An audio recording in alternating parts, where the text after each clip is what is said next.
सावित्री को वैसे ही काफ़ी चिंता हो रही थी क्योंकि उसका पति 11 बजे आने का कहकर अभी तक ट्रक लेकर नहीं आया था। उसका पति सुखवंत ट्रक चलाता था। सावित्री को अच्छी तरह पता था कि सुखवंत रात के समय शराब पीकर ट्रक चलाता है, इसलिए उसकी चिंता जायज़ थी। आशंकाओं के बादल उसके मन में घिरने लगे थे। ऊपर से मुन्ने का लगातार रोना भी उसे और ज़्यादा परेशान कर रहा था। सावित्री के पिता ने जब सुखवंत के हाथों में उसका हाथ दिया था, तब सुखवंत इसी घर में अकेला रहता था और किराए की जीप चलाता था। फिर उसने ट्रक चलाना शुरू कर दिया। सावित्री को आज भी वह दिन अच्छी तरह याद है जब सावित्री के पिता आखिरी बार बेटी दामाद से मिलने आए तो दरवाज़ा सुखवंत ने ही खोला। अरे आप आइए आइए, इधर से गुजर रहा था, सोचा मिलता जाऊं। सावित्री के पिता अंदर आते हुए बोले। सावित्री अपना उभरा हुआ पेट साड़ी के पल्लू से ढकने का असफल प्रयास करते हुए बोली, पिताजी आपकी तबीयत कैसी है अब? मैं ठीक हूँ बेटे। सुखवंत, मेरी एक आखिरी विनती मानोगे? पिताजी सुखवंत से मुखातिब होकर बोले। जी कहिए बेटे, ईश्वर की कृपा से तुम अब 2 से 3 होने वाले हो। मैं चाहता हूँ तुम शराब छोड़ दो, नहीं तो तुम्हारे बच्चे पर इसका बुरा प्रभाव पड़ सकता है। जी मैं कोशिश करूँगा। दृढ़ निश्चय करोगे तो कोशिश सफल जरूर होंगे। अच्छा मैं अब चलता हूँ। पिताजी खाट से उठते हुए बोले। मैं वचन देता हूँ कि अपने बच्चे को अच्छे संस्कार देने के लिए शराब को अब कभी हाथ नहीं लगाऊंगा। सुखवंत पिताजी के साथ बाहर आते हुए बोला। दरवाजे की सांकल जोर से बजी। सावित्री की तंद्रा भंग हुई और वह अतीत से बाहर आई। मुन्ना अभी भी रो रहा था। सावित्री ने दरवाज़ा खोला। दरवाजे पर एक पुलिस कांस्टेबल को देख वह घबराई। हिम्मत करके पूछा, क्या है भाई? ट्रक चालक सुखवंत का घर यही है क्या? कांस्टेबल ने पूछा। जी यही है, मैं उनकी पत्नी हूँ।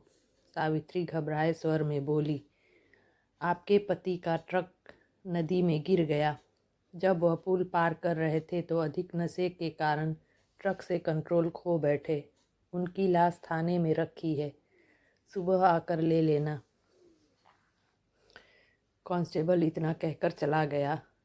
हे भगवान! सावित्री जमीन पर पछाड़ खाने लगी। हाथों की चूड़ियाँ स्वतः ही गोल दायरे का रूप छोड़ने लगी।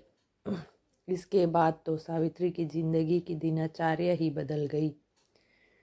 दिन भर बड़े लोगों के घर में चौका बर्तन करना और रात को 4-4 घंटे सिलाई करना। जब सावित्री दूसरों के घर चौका बर्तन करने जाती तब भी मुन्ना उसके साथ ही होता था। गुजरते समय के साथ मुन्ने की परवरिश भी अच्छे ढंग से होने लगी। 22 वर्ष गुजर गए। मुन्ना मुन्ना न रहकर इंजीनियर मोहन हो गया और सावित्री सिलाई मशीन चलाते चलाते 60 वर्ष की बुढ़िया नजर आने लगी।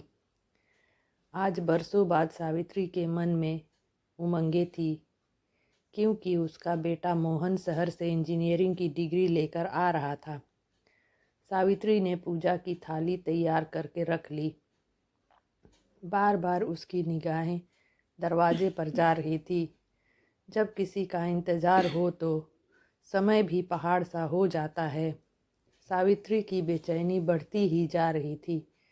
तभी दरवाजे पर साइकिल रुकी और उससे डाकिया उतरकर एक लिफाफा हाथ में लेता हुआ सावित्री की ओर बढ़कर बोला, आपकी चिट्ठी।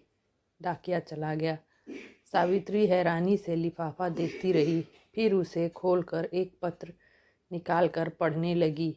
लिखा था, पूज्य माँ चरण स्पर्श। मेरा आना अभी नहीं हो सका, इसके लिए शर्मिंदा हूँ।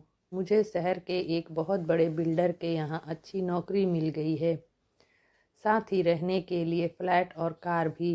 माँ, इससे ज़्यादा तुम्हें यह जानकर खुशी होगी कि उनकी लड़की से मेरी मंगनी हो गई है और 10 दिन बाद शहर के एक शानदार होटल में हमारी शादी है। मैं बाद में तुम्हारी बहू के साथ तुमसे मिलने ज़रूर आऊँगा। कब आऊँगा यह पत्र द्वारा सूचित कर दूँगा। अपना ख्याल रखना। तुम्हारा बेटा मोहन। पूरा पत्र पढ़कर सावित्री के चेहरे पर एक रंग आया और चला गया। फिर वह जोरों से हंसने लगी। तब तक हंसती रही जब तक फूटकर रोना नहीं पड़ा। कई दिन बीतने पर सावित्री को जब आत्मबोध हुआ तो उसे लगा सब कुछ व्यर्थ है। अब उसके फर्ज पूरे हुए, उसे चलना चाहिए। 5 वर्ष बीत गए मगर कोई यह नहीं जान पाया कि सावित्री अपना घर यूं लावारिस छोड़कर कहाँ चली गई। मोहन की शादी को 5 वर्ष बीतने पर भी वह संतान का मुख नहीं देख पाया। डॉक्टरों ने भी उसकी पत्नी मनोरमा को बांझ साबित कर दिया था। मगर एक दिन मनोरमा को पता चला कि काशी में गंगा किनारे एक आश्रम में एक साध्वी है जिनकी आशीर्वाद ही चमत्कार है। उसने मोहन से उनके दर्शन की जिद की तो मोहन को मजबूर होकर मनोरमा को काशी लेकर जाना पड़ा।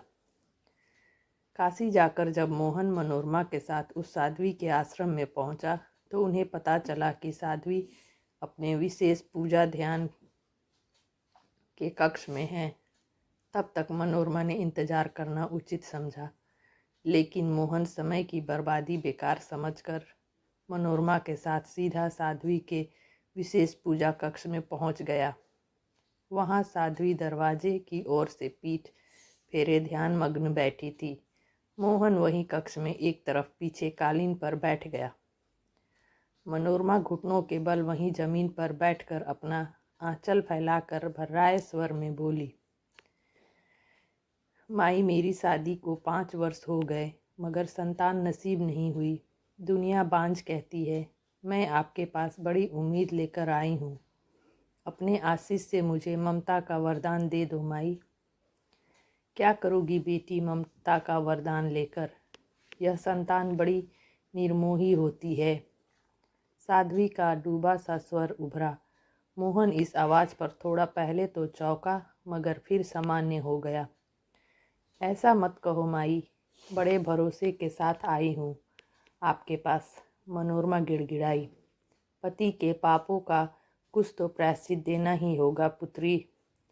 तुम संतान का मुख नहीं देख सकोगी। साध्वी की वही डूबी आवाज़ उभरी। ऐसा श्राप मत दो माई, मेरे पति निष्पाप हैं। मनोरमा के इतना कहते ही साध्वी ने अपना चेहरा घुमाया और ठीक मनोरमा के सामने मुख करके बैठ गई। उसके चेहरे पर नज़र पड़ते ही मोहन मुंह से यकायक निकला, माँ, तुम? माँ, यह क्या कह रहे हैं आप? आप तो कहते थे कि आप अनाथ हैं। आपके माता पिता एक दुर्घटना का शिकार हो गए। आपने मुझसे ऐसा क्यों कहा? मनोरमा ने मोहन से कहा तो उसकी नज़रें झुकती चली गई। सावित्री फीकी मुस्कान के साथ बोली, तुम माँ को भले ही चेहरे से पहचानो मगर माँ अपने बच्चों को आहट से पहचानती है। मैंने तुम्हें शहर में रहकर अच्छी से अच्छी शिक्षा पाने का अवसर दिया मगर अफसोस तुम संस्कार याद नहीं रख सके। मैंने तुम्हारी 3 माह की उम्र से ही तुम्हें अकेले पाला और पिता की कमी महसूस न होने दी। अपने सारे फर्ज पूरे किए मगर तुम अपना फर्ज भूल गए। मैं यह सोचकर गर्व करती थी कि आपने अपने अकेले की मेहनत से अपनी मंजिल पाई मगर आज मुझे आपकी पत्नी होने पर शर्म महसूस हो रही है। मनोरमा सिसक कर बोली, अब हमारे सत्संग का समय हो रहा है, तुम दोनों जा सकते हो। सावित्री खड़े होते हुए बोली, माँ, मुझे बांझ होने के श्राप से तो मुक्ति देती जाओ। मनोरमा सावित्री के पैर पकड़ते हुए बोली, पुत्री, मैं खुद नहीं जानती मेरे मुख से यह वचन कैसे और क्यों निकले मगर शायद यही कुदरत का न्याय हो। फिर तुम मन में धैर्य धारण कर उसी कुदरत की कृपा की प्रतीक्षा करो जिसने तुम्हें यह श्राप दिया। सावित्री ऐसा कहकर कक्ष से बाहर निकल गई। अपने पीछे छोड़ गई बिलखती मनोरमा और पश्चाताप के आंसू आंखों में लिए मोहन को। तो दोस्तों, आपको यह कहानी कैसी लगी कमेंट में ज़रूर बताएं। मिलते हैं नेक्स्ट वीडियो में। चैनल पर आप नए हैं तो सब्सक्राइब करना ना भूलें। Thanks for the watching.